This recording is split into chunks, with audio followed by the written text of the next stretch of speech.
स्वदेशी बनावटीच्या तेजस MK-1A या लढाऊ विमानाला संरक्षण मंत्री राजनाथ सिंग यांनी नाशिकमध्ये दाखवला हिरवा झेंडा। हे विमान मिळाल्यानं उंचावली वायुदलाची क्षमता। आदि कर्मयोगी अभियानाविषयी नवी दिल्लीत आयोजित राष्ट्रीय संमेलनात राष्ट्रपती द्रौपदी मुर्मू यांचा सहभाग। वर्ष 2030 मधल्या आदिवासी ग्रामाच्या संकल्पनेवर विशेष भर। छत्तीसगडमध्ये आज पुन्हा 208 नक्षलवाद्यांनी केलं आत्मसमर्पण। 110 महिलांचा समावेश। मोठा शस्त्रसाठाही केला समर्पित।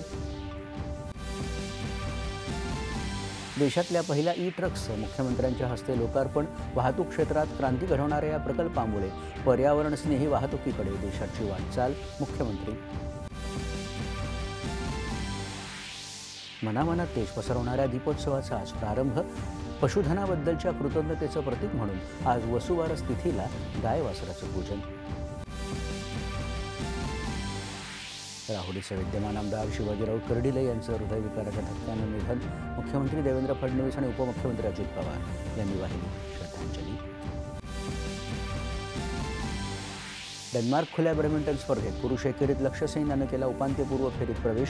पुरुष दुहेरीत सात्विक चिराग जोडीही उपांत्यपूर्व फेरीत दाखल। आणि नैऋत्य मोसमी पावसाची देशभरातून माघार, तर दक्षिण भागात ईशान्य मोसमी पाऊस सक्रिय व्हायला सुरुवात।